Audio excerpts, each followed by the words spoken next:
Welcome to iGuild. This is just a little free sort of useful hints, tips tutorial. And it's what you do with broken stones and how to prepare them so that you can actually use them rather than just throwing them away. So I've got all set up.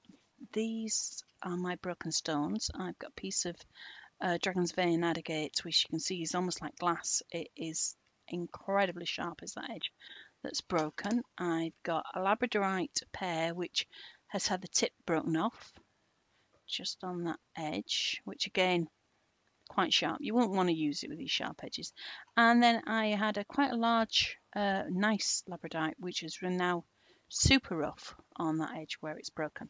And what I'm going to do is I'm going to show you how to smooth those edges down so that you can use them for your work, for your wire wrapping. I have some stones here. These are from a set of knife sharpening blocks, but you can use any sort of sharpening blocks. These weren't very expensive at all, and I got 4 different grits, but if you've only got one, absolutely fine. I'm going to start with the coarsest grit, and I'm going to start with my pear-shaped stone. Now, I put a little bit of water on the stone because it lubricates this. And all I'm doing is I'm rubbing this flat. Now, we haven't quite started to work yet, but we will do. I'm just going to scrub at that, just rubbing backwards and forwards. Now, with this one, what I've done is I've left it all at real time. So you can, let's have a look. No, not quite there. That. Keep going. So you can see actually how long it takes me to do this with stone. All of these were broken in transit. You order stones, you know, from India or from Hong Kong, somewhere like that, and it's a brilliant bargain. It takes forever for them to turn up, and then when they do, some of them are damaged. Now this was quite a lumpy, it's got quite a ridge in there, and although I could wire it without, there is all that that slight worry that this is a sharp edge, and you really wouldn't want to use it, particularly if you're selling. So all I'm doing is just repeatedly rubbing the stone. I'm not bothering about shape. I'm not thinking, you know what, this stone is curved over the edges because it's a cabochon. All I am doing is rubbing the rough bit of the stone onto the knife sharpening block. It's like a whetstone. And rubbing backwards and forwards. If you don't have that, wet and dry sandpaper of different grits will do that for you. Keep going. It's getting smoother though, is that? It's getting better, just a bit more. Just doing where on the back you have like the 2 right angle. I just make sure that they're rubbed off to make sure that they don't get sharpened by the process. There. That little ridge is almost gone now, so I can just... And I'm going to move up now to a slightly finer grit and just rub it on that and just keep rubbing. I'm sorry about the light, it's a bit reflective. It's because of the amount of water I've got. It's getting smoother. It's the amount of water I've got all over the wet and dry blocks. So keep going. Now a little bit on the 800, which is the next one up, and that will probably be... Get the dog hair off it. Sorry about that.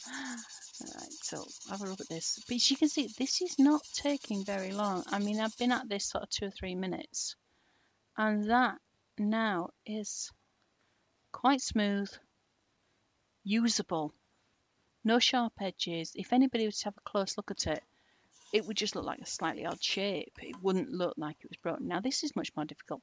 You've got this interior curve.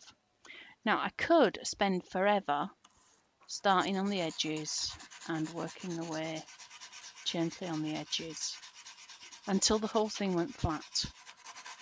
So I've brought stone into line with the grinding stone. I've speeded this one up, and you can see how it's only rubbing the edges. And as I keep going, I could keep going and keep going until that stone was completely flat. However, I aren't going to do that. It's only so that I can use the stone. I just want them smooth. Now, with this being an agate, it really unusable unless you did this. Because these are small stems, I can work in and around that curve. And I'm just going backwards and forwards along the length and making sure that it's not sharp. So a little bit at an angle at the front. There we go. And then rub along, down the back. And we're getting there.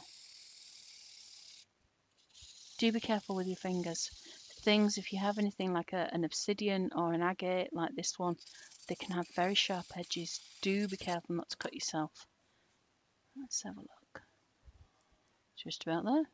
Now, if I was to cover all that edge with weaving, you wouldn't even know it was there. You could nestle it in. Now, this is the roughest one that I have to show you. You can see it's really quite jimpy. Whoops, helps if you use the right size, doesn't it? So starting on my coarsest grit, I'm just going to rub backwards and forwards and backwards and forwards. It doesn't matter exactly. I'm not sure exactly what the grit is. I think it's, something like a 200 or 400 or something like that.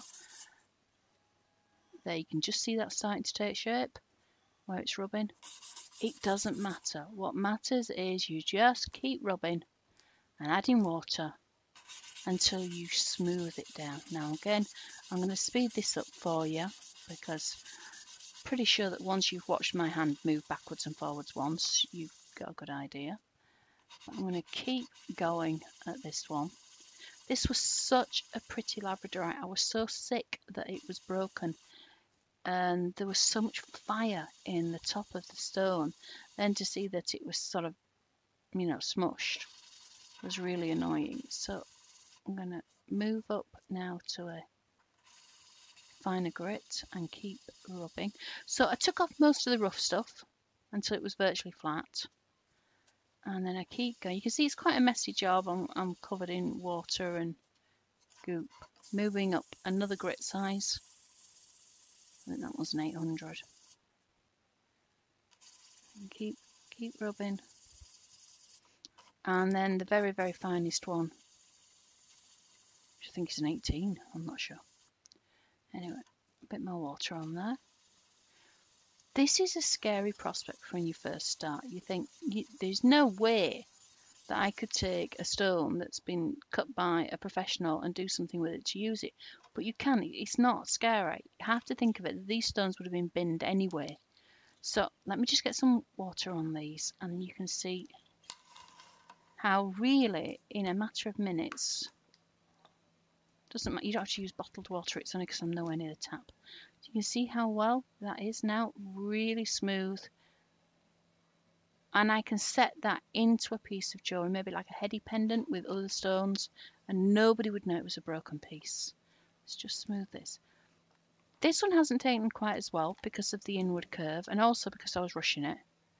But I think that will do really well with a load of weaving wrapping around that bottom edge and nobody will know. And the pear shape, again, nice and smooth, pretty stone. Would have been a shame to waste it. And now it just looks like it's got a little flat top. So I hope that's useful for you. And I hope you have a go at your own broken stones. Thank you for watching. Happy wrapping of those broken stones.